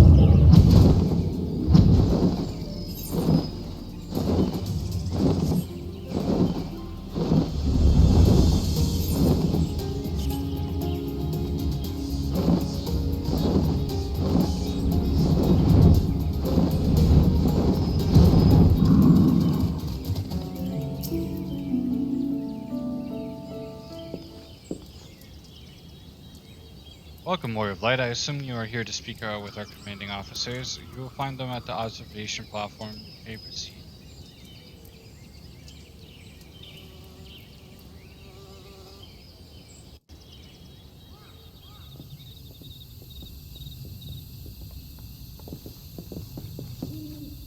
Greetings, my friend. 'Twas good to see you both well. I was hoping you might turn up. I've dragged half of the watch here, see, and the sight of you might help remind them why we bothered. If memory serves, I have not seen many of you since the day of the Grand Melee. Having borne the brunt of your blows, may I say what an honor it is to stand at your side. 'Tis heartening indeed to see the realm's most stalwart defenders thus gathered in common cause. Speaking of which, what news from the wall? All has been quiet.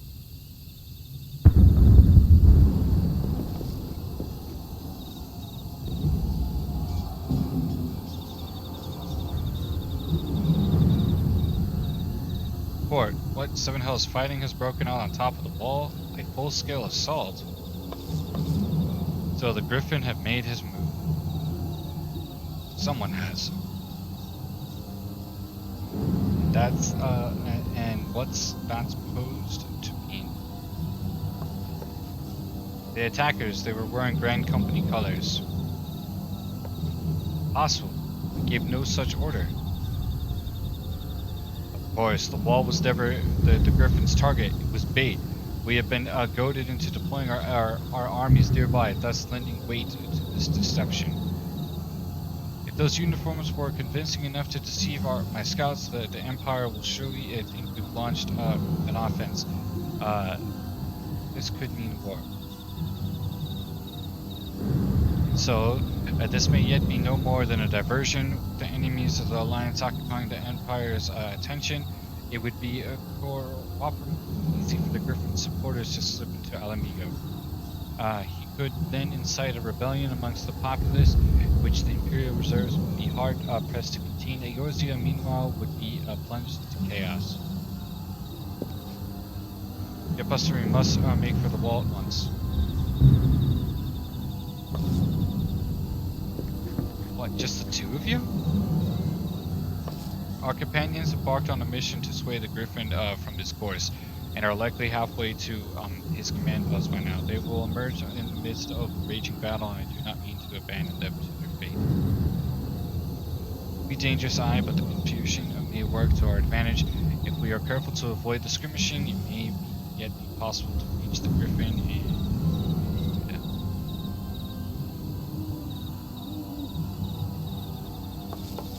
Lady Hilda, I want to ask that you have an airship ready to bear the signs to safety.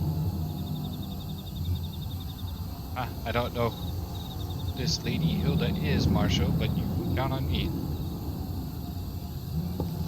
We must prepare for Imperial reprisals. May the Navigator guide us through the storm.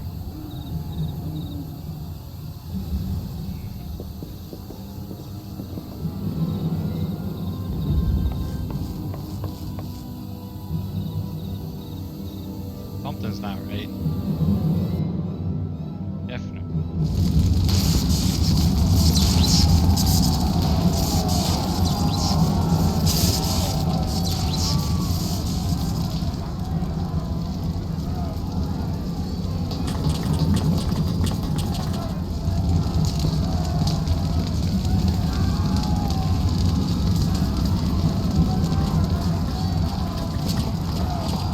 Forward, comrades. The time has come to drive the Empire from Alamigo and force action upon those who have turned their backs to our suffering for so long.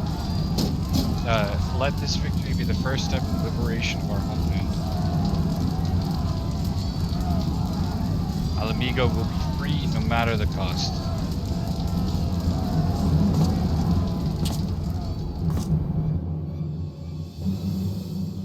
Unreal. This guy. Really bet you it's Ingrid. 100%.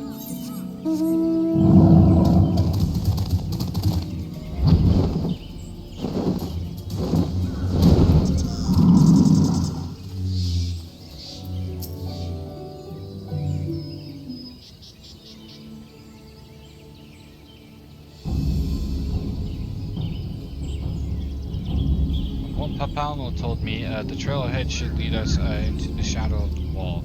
As we have two objectives, I suggest we divide our forces. I shall make the street ways for the tunnels and attempt to intercept our comrades ere they stumble into a bloodbath.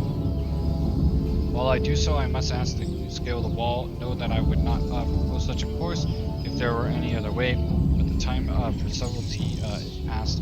Take a band of your most trusted companions and cut a path Griffin.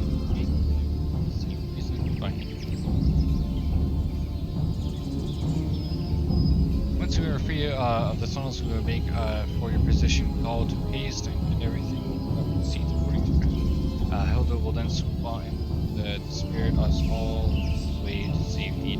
I only pray that we have enough time.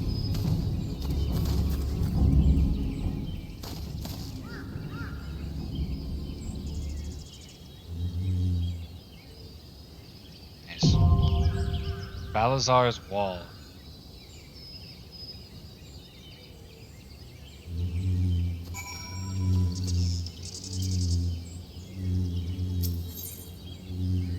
Level is this? It's level 60.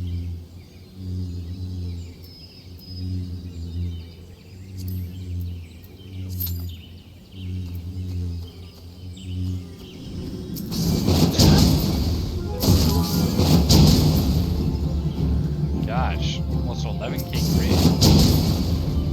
Love it. One more crit though.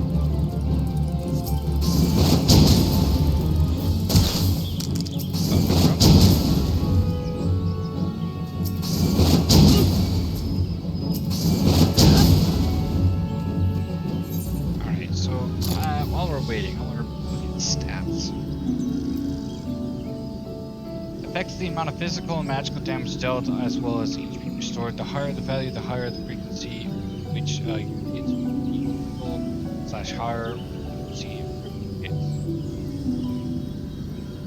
Affects the rate at which your physical magic attacks land dire hits, slightly dealing more damage than normal hits. The higher the value, the higher the frequency which hits.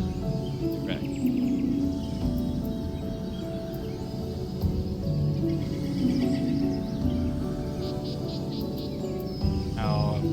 Decided to quit Victoria and all my stuff. Stats would be swayed a certain way.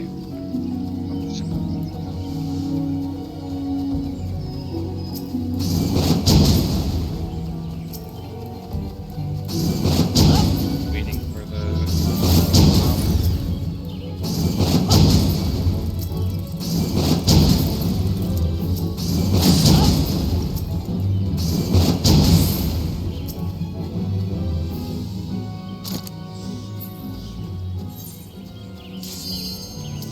perfect.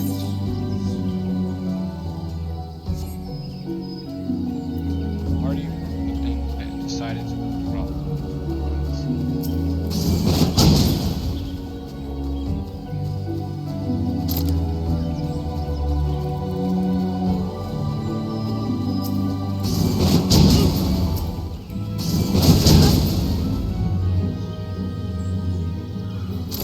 It was the team.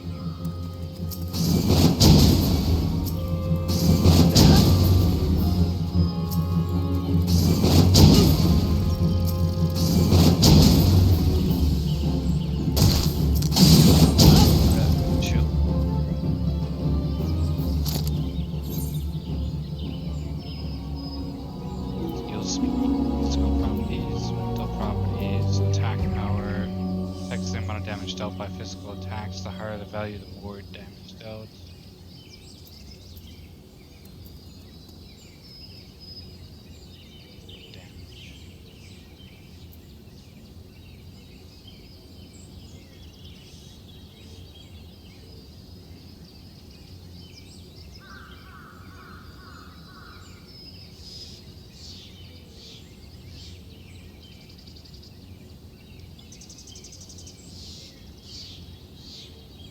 Advanced building.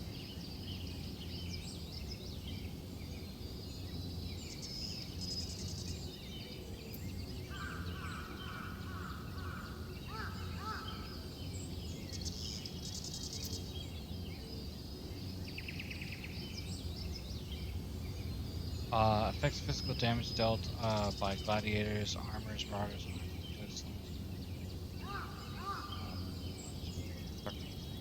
breakers from the ages. Affects ranged.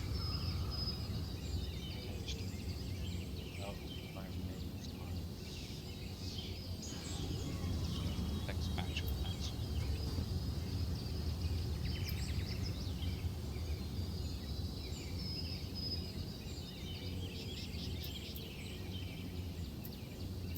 Chest.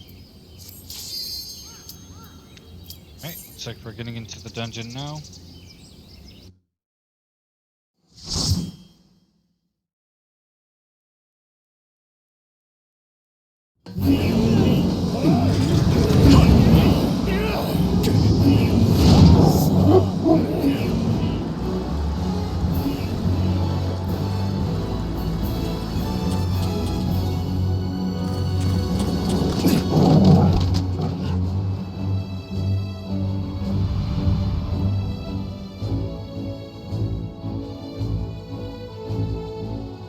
Alright, let's get it, boys.